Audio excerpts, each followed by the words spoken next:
السلام علیکم ناظرین، طاہا احمد میرا نام ہے اور یقیناً آپ مجھے ایک پرانے ٹیلی ویژن کے مجسمے میں دیکھ رہے ہیں۔ ناظرین، آج میں آپ کو لیے چلوں گا 4 دسمبر 1908 کو لاہور، پنجاب، پاکستان کے کوچہ چابک سورا میں پیدا ہونے والے ایک غازی علم الدین شہید کی تمام تر حالات زندگی اور راجپال یادیو کے قتل اور غازی شہید کی پھانسی کی مکمل داستان کی طرف۔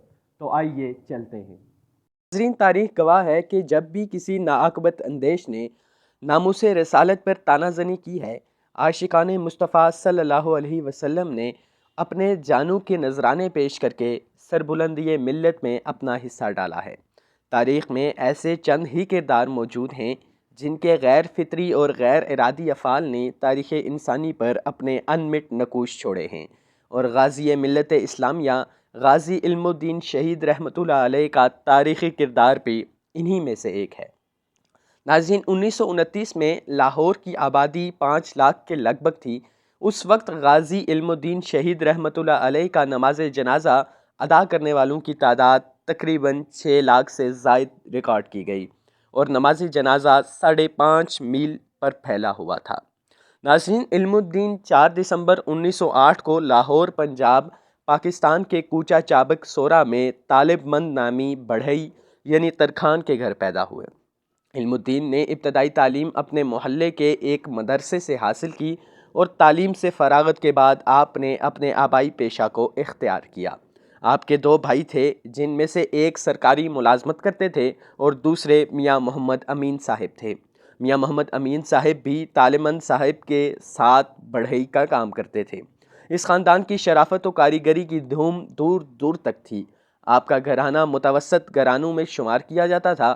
کاریگری میں ملکہ حاصل کر چکنے کے بعد اپنے بنو بازار کوہاٹ میں اپنا فرنیچر کا کام شروع کیا۔ ناظرین، یہ واقعہ سال 1928 کا ہے۔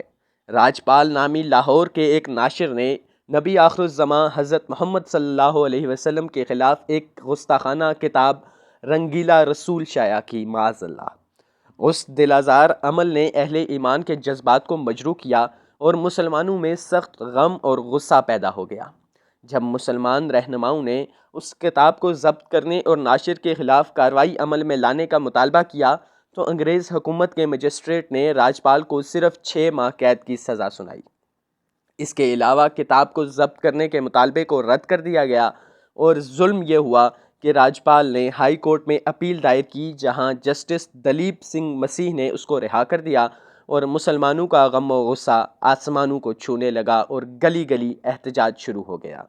بجائے راجپال کو سزا دینے کے 2 سپاہی اور ایک حوالدار اس کی حفاظت پر مامور کر دیے گئے، اور ساتھ ہی ساتھ روایتی مسلم دشمنی کا مظاہرہ کرتے ہوئے انگریز حکومت نے دفعہ 144 نافذ کر کے مسلمان رہنماؤں کو گرفتار بھی کرنا شروع کر دیا۔ بلا شبہ حکومت وقت ملعون راجپال کو بچانے کی پالیسی پر عمل پیرا تھی۔ ناظرین، 24 ستمبر 1928 کو لاہور کے ایک شخص خدا بخش نے اس شاتم رسول ملعون راجپال کو اس کی دکان پر نشانہ بنایا، تاہم اس نے بھاگ کر اپنی جان بچائی۔ خدا بخش گرفتار ہو گیا اور اسے 7 سال قید کی سزا سنائی گئی۔ افغانستان کا ایک شخص عبدالعزیز، ایک مرد مجاہد، کفن باندھ کر گھر سے نکلا۔ اس نے لاہور آ کر اس شاتم رسول راجپال ملعون کے دکان کا رخ کیا، مگر یہ بدبخت دکان میں موجود ہی نہ تھا، اور سوامی ستیانند راجپال کا ایک دوست اس کی جگہ موجود تھا۔ غلط فہمی میں عبدالعزیز نے سوامی ستیانند کو ہی راجپال سمجھ کر قتل کر دیا۔ عبدالعزیز کو انگریز حکومت نے گرفتار کر لیا اور 14 سال کی سزا سنائی۔ ناظرین، مختلف روایات اور علماء کے اقوال سے پتہ چلتا ہے کہ علم الدین ایک روز دلی دروازے پر لوگوں کا ہجوم دیکھ کر رک گئے۔ وہاں راجپال کے خلاف تقریریں ہو رہی تھیں۔ جس بات نے علم الدین کو سب سے زیادہ آگ بگولا کیا، وہ راجپال کی نبی کریم صلی اللہ علیہ وآلہ وسلم کی شان میں گستاخی ہی تھی۔ آج کے عاشق رسول صلی اللہ علیہ وسلم کی مانند علم الدین بھی اس بات کو برداشت نہیں کر سکا کہ کوئی اس کی محبوب ترین ہستی کی شان میں گستاخی کرے۔ اس دور میں دلی دروازہ سیاسی سرگرمیوں کا گڑھ تھا، اور تمام تحریکوں کا گڑھ بھی۔ یہاں سے جو بات بھی کی جاتی وہ ملک کے طول و عرض میں بآسانی پہنچ جاتی تھی۔ یہاں پر ہونے والی گفتگو اپنے آپ میں ایک صنعت کی حیثیت رکھتی تھی، مگر علم الدین اس وقت کا روشن خیال شخصیت کا مالک انسان تھا۔ اس نے جو سنا اس پر یقین نہیں کیا، بلکہ اپنے والد محترم سے تائید حاصل کی۔ اپنے دوست جس کا نام شیدہ تھا، اس کے اور ایک دوست کے مدد سے راجپال کا حلیہ، ہاسپٹل روڈ واقع کتابوں کی دکان کا پتہ اور دیگر معلومات اکٹھے کی گئیں۔ یہاں یہ روایات بھی نقل کی جاتی ہے کہ بعد از یقین ایک رات اس کا دل بہت بے قرار تھا، جہاں پھر ایک رات انہیں خواب میں ایک بزرگ ملے۔ انہوں نے کہا، پیارے نبی صلی اللہ علیہ وسلم کی شان میں گستاخی ہو رہی ہے اور تم ابھی تک سو رہے ہو، اٹھو جلدی کرو۔ علم الدین ہڑبڑا کر اٹھے اور سیدھے شیدے کے گھر پہنچے۔ پتہ چلا کہ شیدے کو بھی ویسا ہی خواب نظر آیا تھا۔ دونوں ہی کو بزرگ نے راجپال کو قتل کرنے کو کہا۔ دونوں میں یہ بحث چلتی رہی کہ کون یہ کام کرے، کیونکہ دونوں یہ کام کرنا چاہتے تھے۔ پھر قرآن اندازی کے ذریعے دونوں نے فیصلہ کیا۔ 3 مرتبہ غازی ملت اسلامیہ غازی علم الدین شہید رحمۃ اللہ علیہ کے نام کی پرچی نکلی تو شیدے کو ہار ماننا پڑی۔ علم الدین ہی شاتم رسول کا فیصلہ کرنے پر مامور ہوئے۔